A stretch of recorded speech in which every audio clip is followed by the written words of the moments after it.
રાજકોટ જિલ્લાના જામકંડોળા તાલુકામાં રાજપૂત ક્ષત્રિય સમાજ દ્વારા રૂપાલાનો વિરોધ કરી ઉમેદવારી હટાવવાની કાયદાકીય કાર્યવાહીની માંગ સાથે મામલતદારને આવેદન આપવામાં આવ્યું. પુરુષોત્તમ રૂપાલાના વિવાદાસ્પદ ટિપ્પણીને લઈ ક્ષત્રિય રાજપૂત સમાજ દ્વારા ગુજરાત રાજ્યના તાલુકા અને જિલ્લા વિરોધ પ્રદર્શન કરવામાં આવી રહ્યું છે. ત્યારે આજરોજ રાજકોટ જિલ્લાના જામકંડોળા તાલુકાના મામલતદાર કચેરી ખાતે તાલુકા રાજપૂત ક્ષત્રિય સમાજ દ્વારા મામલતદારને આવેદનપત્ર પાઠવવામાં આવ્યું હતું. પુરુષોત્તમ રૂપાલા વિવાદિત શબ્દોથી રાજપૂત ક્ષત્રિય સમાજની લાગણી દુભાઈ હતી, જેને પગલે જામકંડોળા સહિત ગુજરાતભરના રાજપૂત સમાજે ભારે રોષની લાગણી ફેલાવી જવા પામી હતી.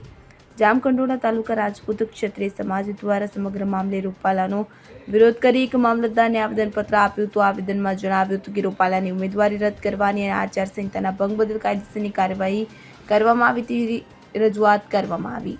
મુભા જાડેજા, જામકંડોળા તાલુકા રાજપૂત ક્ષત્રિય સમાજના પ્રમુખ છું. આજે અમે જે નિવેદન આપવા માટે આવેલા છીએ તે પરસોત્તમભાઈ રૂપાલાએ જે અમારા સમાજ વિશે વાણીવિલાસ જે કરેલ છે એના અનુસંધાને અમે અહીંયા આવેદનપત્ર મામલતદાર સાહેબને આપવા માટે આવ્યા છીએ.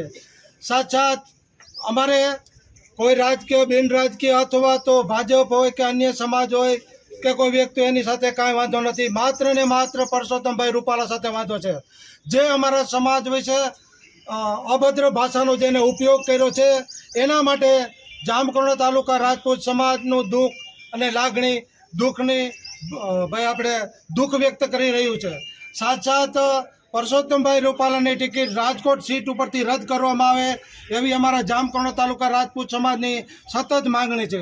અગર આ રદ કરવામાં નહીં આવે તો આગળ રાજપૂત સમાજના જે કંઈ ઉપરથી અમને આદેશ મળશે એ સાથે અમે જે કંઈ આદેશ મળશે એ પ્રમાણે અમે લડવા માટે કામ કરવા માટે તૈયાર છીએ. જય માતાજી, ભારત માતા કી જય.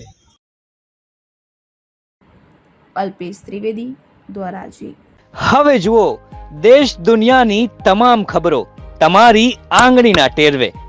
ઉઠાવો મોબાઈલ અને ગૂગલ પ્લે સ્ટોર પરથી ડાઉનલોડ કરો અમારી CN24 ન્યૂઝ મોબાઈલ એપ.